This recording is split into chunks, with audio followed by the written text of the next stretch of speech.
Welcome to Module 1 of the GTFCC online course on the identification of PAMI for cholera elimination.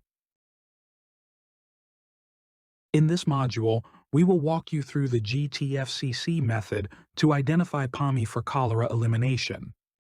After completing this module, you will be able to understand how the vulnerability index is calculated, understand how the vulnerability index guides the decision-making on PAMI, explain how the final list of PAMI is determined at the stakeholder validation, and describe the next steps following the stakeholder validation. The identification of PAMI for cholera elimination is for countries where in recent years there has been no to low cholera transmission. As a guiding principle, these are countries where less than 5% of the geographic units reported cholera over the past 5 years. In these countries, the identification of PAMI is to effectively guide the spatial targeting of an NCP to eliminate cholera. Countries with no to low cholera transmission remain at risk for cholera reemergence if vulnerabilities for cholera persist. Therefore, implementing an NCP for cholera elimination is essential to eliminate cholera as a threat to public health in a sustainable manner. Other countries, meaning countries where more than 5% of the geographic units reported cholera over the past 5 years, should instead identify PAMI for cholera control in order to guide the spatial targeting of an NCP to control cholera. If this corresponds to your country's situation, we encourage you to go to the dedicated GTFCC online course. In a nutshell, identifying PAMI for cholera elimination is about identifying geographic units that are the most vulnerable to the reemergence of cholera outbreaks. There are two main phases to identify PAMI for cholera elimination. The first phase is driven by the data. At this phase, all geographic units of the country are scored according to a numeric vulnerability index. Calculating this index aims to guide objective decision-making in order to ensure that PAMI for cholera elimination are indeed the geographic units which are most vulnerable to cholera reemergence. The second phase is the actual decision-making on PAMI.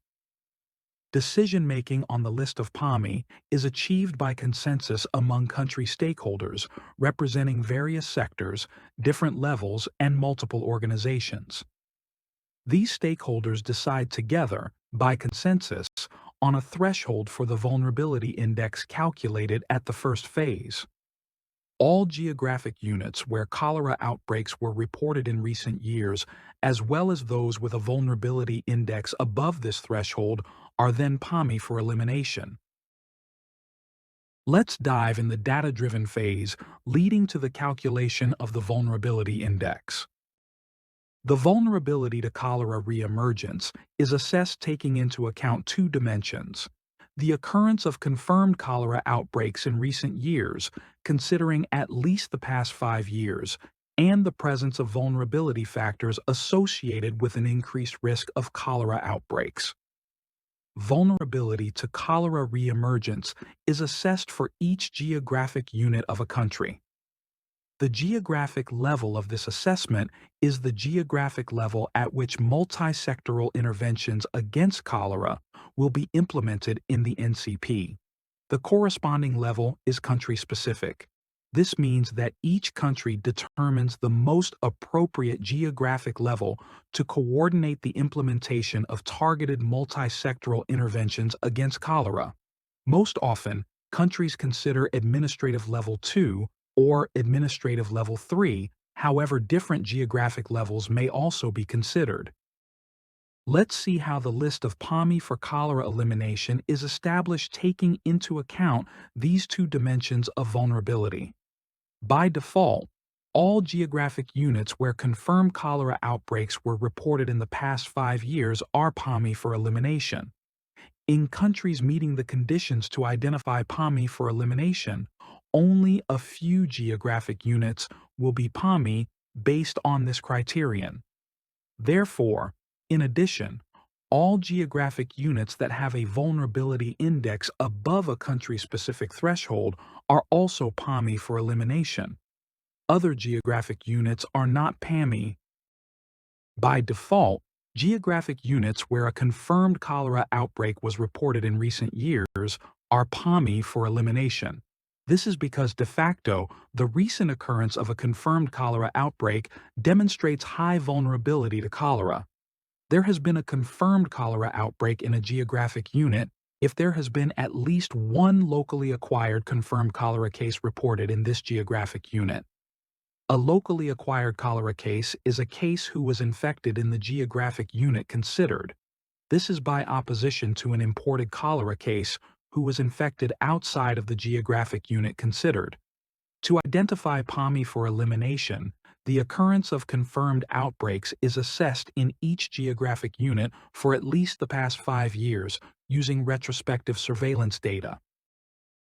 To achieve sustainable cholera elimination, geographic units where confirmed cholera outbreaks were not reported in recent years, but which are assessed as highly vulnerable to cholera, are also PAMI for elimination.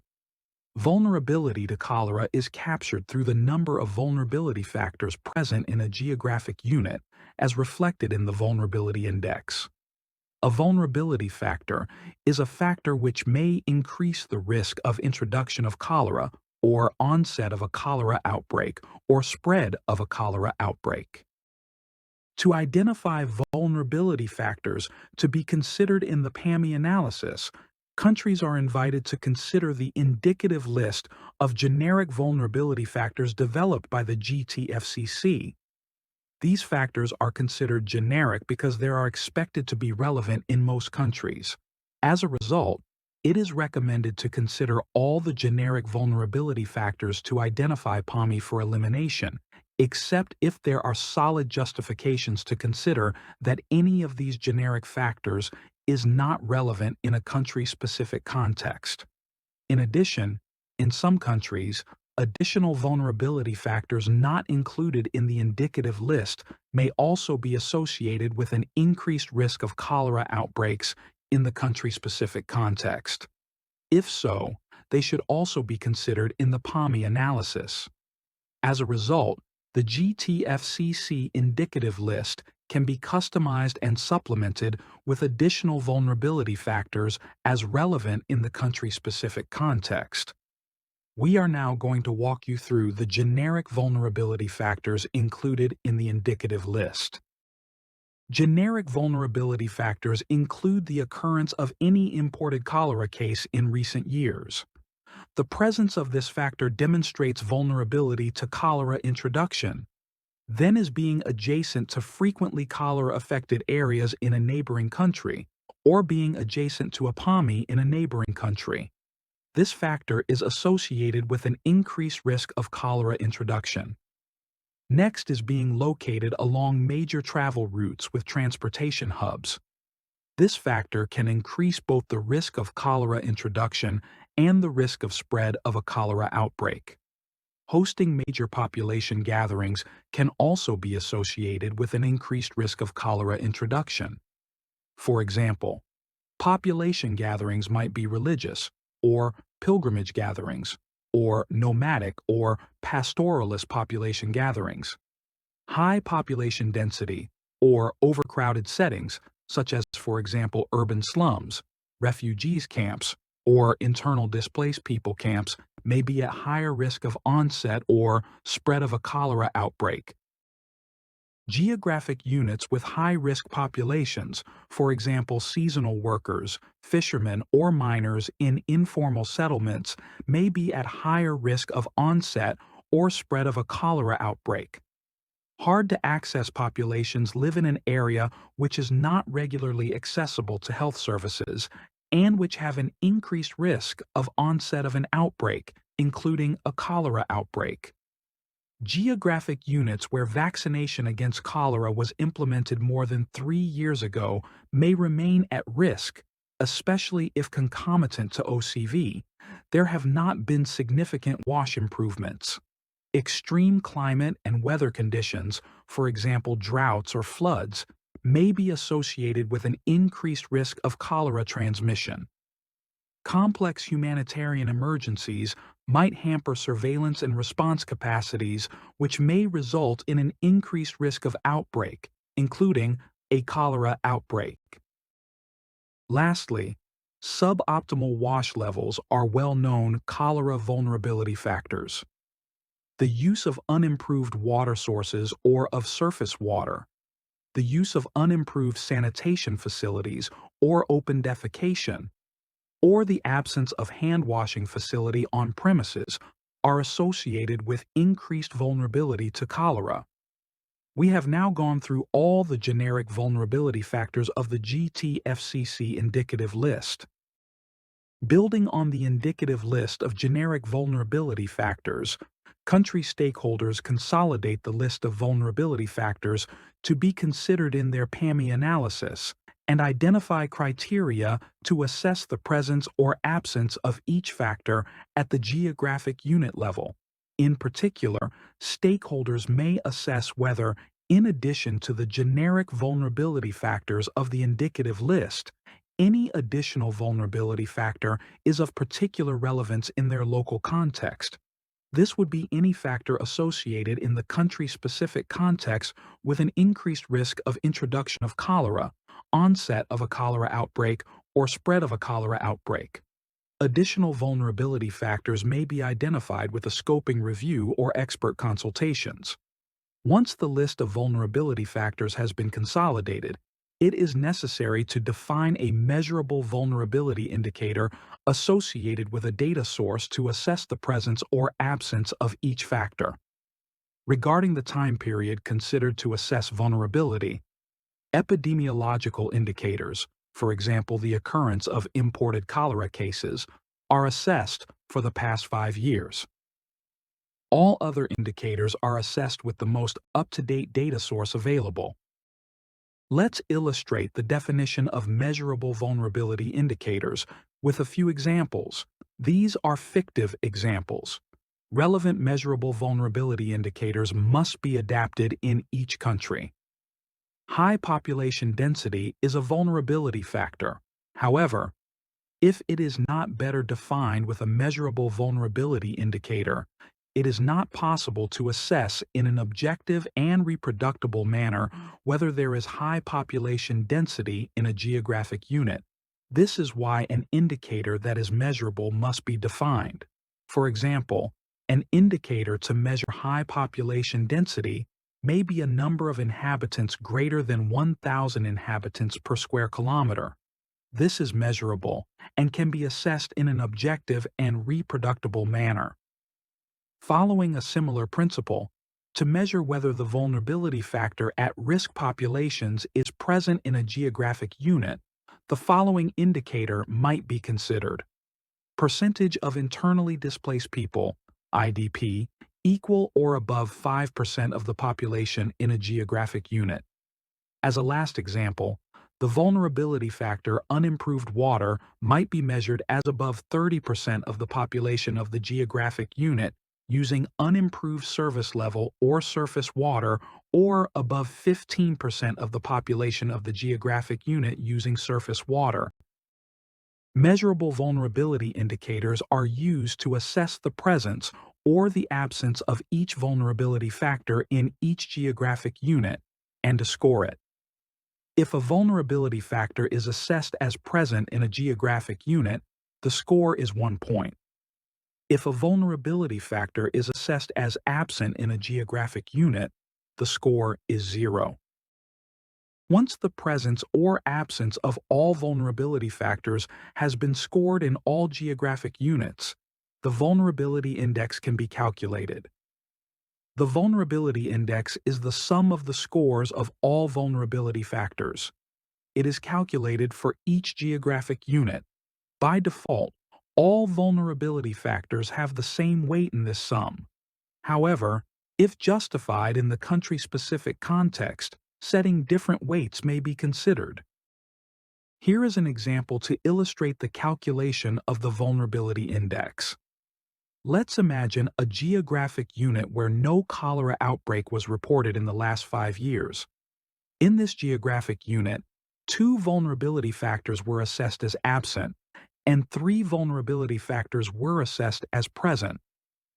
The vulnerability index is 3. This corresponds to the number of vulnerability factors present in this geographic unit. We have now gone through all the steps for the calculation of the vulnerability index. It is important for you to understand how the vulnerability index is calculated. However, you will not have to actually perform these calculations yourself. They are all automatized in a GTFCC PAMI Excel tool. You will learn more about this tool in the next modules of this course. This completes the PAMI data-driven phase. We will now look into the decision-making phase. Decision-making on PAMI is achieved by consensus among multiple country stakeholders, taking into account the cholera situation in recent years and the vulnerability index. To determine the list of PAMI, first, if there are any missing data, stakeholders complement the assessment of the presence or absence of vulnerability factors. Then, they decide on a vulnerability index threshold. You will learn more about how to organize a successful PAMI stakeholder validation in Module 4 of this course. The vulnerability index is critical to guide decision-making on PAMI. A vulnerability index threshold is determined by consensus, and all geographic units which have a vulnerability index above the selected threshold are PAMI. This is in addition to geographic units where cholera outbreaks were reported in recent years, which by default are always PAMI. To decide on the vulnerability index threshold, stakeholders must balance both the feasibility and the impact of the NCP. If the vulnerability index threshold is set low, many geographic units will be PAMI. In that situation, the potential impact of the NCP may be high. However, the feasibility of implementing multi-sectoral interventions in PAMI may be challenging. On the other hand, if the vulnerability index threshold is set high, very few geographic units will be PAMI. In that situation, the feasibility of the NCP may be high, however the potential impact of the NCP may be low. Overall, setting a threshold for the index is about finding the right balance between feasibility and impact. Once country stakeholders have reached a consensus on the list of PAMI, the next steps are to document PAMI identification and to go through an external review. PAMI identification should be documented in a report to describe the method used and the outcomes, as well as the decisions made and their justification. This is essential to ensure the traceability of PAMI identification and for future reference. To prepare a comprehensive report on PAMI identification, we encourage you to follow the GTFCC template report. You will learn more about how to document PAMI identification in Module 5 of this course. The GTFCC performs independent technical reviews of PAMI identification. These reviews represent an opportunity for countries to receive independent technical feedback and practical advice and recommendations as needed to help optimize the spatial targeting of their NCP. GTFCC PAMI reviews are offered to all countries and are mandatory for countries which plan to request OCV for preventive use or to request a GTFCC endorsement of their NCP. You will learn more about GTFCC PAMI reviews in Module 5 of this course. As we wrap up this module, here are the important points to remember. The identification of PAMI for cholera elimination is for countries where less than 5% of the geographic units reported cholera over the past 5 years. At the first phase of PAMI identification, data on the occurrence of cholera outbreaks in recent years are compiled. Vulnerability factors which increase the risk of cholera introduction, onset of a cholera outbreak, or spread of a cholera outbreak in the country-specific context are identified. The presence or absence of each vulnerability factor in each geographic unit is then assessed with a measurable indicator and combined into a vulnerability index. The second phase is to decide on the list of PAMI, taking into account the occurrence of cholera outbreaks in recent years and the vulnerability index. Country stakeholders agree by consensus on a vulnerability index threshold, balancing the feasibility and the potential impact of the NCP. By default, all geographic units where cholera outbreaks occurred in recent years are PAMI for elimination. All geographic units that have a vulnerability index above the selected threshold are also PAMI for elimination. Before moving on to the next module, we encourage you to take a short quiz. There are 3 questions in this quiz. Question 1. Which geographic units are always PAMI for cholera elimination? A. Geographic units with internally displaced people, IDPs. B. Geographic units where a confirmed cholera outbreak was reported in recent years. C. Geographic units with high population growth. D. Geographic units with limited access to health care.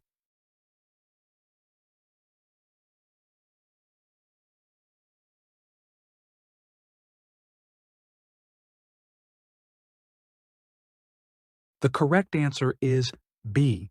By default, geographic units where a confirmed cholera outbreak was reported in recent years are always PAMI for elimination, regardless of their vulnerability index. Question 2. How is vulnerability to cholera assessed to identify PAMI for cholera elimination? A. Presence of factors increasing the risk of onset of a cholera outbreak. B. Occurrence of confirmed cholera outbreak in recent years. C. Level of access to safely managed drinking water below the target of the Sustainable Development Goals. D. Presence of factors increasing the risk of introduction of cholera, onset of a cholera outbreak, or spread of a cholera outbreak.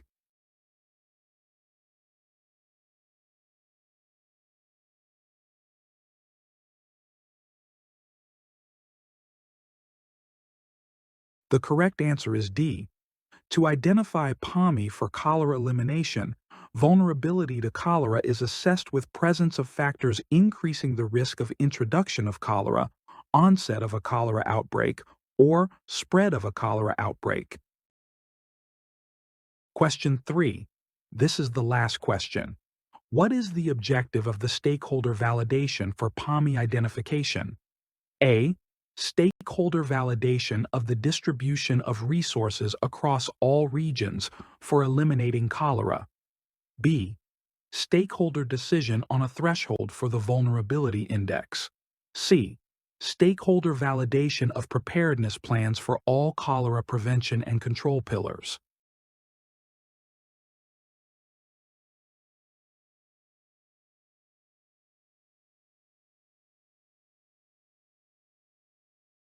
The correct answer is B. At the stakeholder validation, stakeholders decide on a vulnerability index threshold. We have now completed this module.